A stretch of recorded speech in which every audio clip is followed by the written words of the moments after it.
Nicolas, bonjour. Bonjour. Donc toi, tu as fait plein de choses aujourd'hui. Oui. Enfin, sur les 2 jours à une Eurobois. Alors déjà, d'où viens-tu? Alors je suis Nicolas Lelerme, je suis professeur de lettres-histoire en Eure-et-Loire à l'UC. Eure-et-Loire. Et puis je C'est pas travaille... toi qui as mis 10 heures de train ou 12 heures de train pour venir Ah oui, jusqu'à... non, je suis un spécialiste, 12 heures de train. Ah ouais, ça se mérite, il devient. D'accord, excuse-moi, vas-y, continue. Et je suis chargé à la DAN un peu du suivi tablette avec des collègues. D'accord. Et donc quel type d'usage tu as dans ton lycée? Alors moi je travaille beaucoup en pédagogie inversée, enfin en classe inversée, et puis je travaille aussi pas mal sur incarner les espaces, l'espace proche pour les élèves, pour qu'ils se représentent un peu. Par exemple en histoire, c'est l'idée de se dire que si j'arrive à me représenter les espaces tels qu'ils pouvaient être avant, je peux imaginer comment était le passé après. Ah ouais.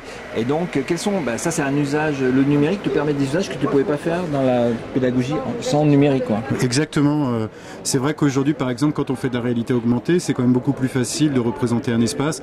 Par exemple, la gare de Chartres, il y a des travaux à Chartres, ils sont en train de refaire la gare. Et en fait, on peut voir la gare de Chartres aujourd'hui, la gare de Chartres hier et la gare de Chartres demain. Alors, comment on rend accessible la réalité augmentée à un enseignant dans un lycée qui n'a pas appris ça à l'école ou à l'IUFM ou n'a jamais fait de réalité augmentée? Non, j'ai appris comme ça, j'ai appris avec les copains sur Twitter. Twitter, encore. Enfin, sur les réseaux sociaux et sur tous les réseaux sociaux. J'ai demandé aussi à mes collègues de sport, par exemple, parce qu'on travaille beaucoup en interdisciplinarité dans mon lycée. Et puis on se demande des conseils, et effectivement eux ils ont fait une chaîne pour, je sais pas si je peux le citer, mais pour Aurasma, ils m'ont montré comment faire et puis finalement c'est venu assez facile. Tu as la majorité des usages de réalité augmentée, c'est Aurasma aujourd'hui, hein? Je crois, oui. C'est un truc assez répandu.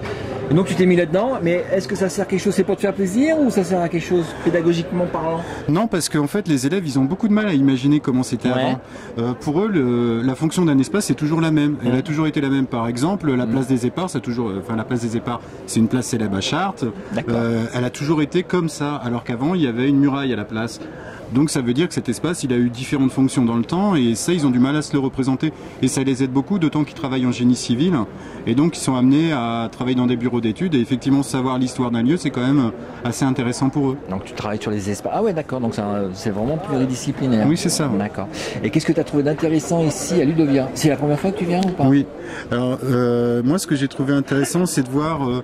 tous les types d'interprétation d'un même outil qu'on pouvait avoir, tous les types de pédagogie, de versions pédagogiques par exemple de la classe inversée, mais de plein d'autres choses, de rencontrer aussi des gens en direct, des fois ça fait du bien aussi d'échanger.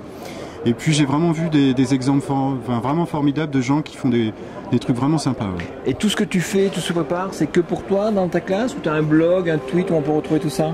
Alors moi je sévis beaucoup sur Twitter et sur Scoopit et je partage beaucoup. Parce que c'est comme ça que moi j'ai commencé à pouvoir avancer aussi sur le numérique. En fait, je suis allé voir ce que faisaient les autres. Et puis j'ai vu qu'eux ils partageaient beaucoup, donc je me suis imprégné de ça et puis je partage beaucoup. J'essaye de mettre en ligne de temps en temps ce que je fais. Et aujourd'hui tu es tout seul dans ton coin ou tu as des gens qui t'aident ou vous avez organisé un réseau? Alors c'est vraiment des réseaux informels. Par exemple, nous on a créé une liste Twitter dans mon académie. Elle vaut ce qu'elle vaut, mais on a réussi à rassembler 100 profs twittos, sans peu importe quelle discipline ils enseignent.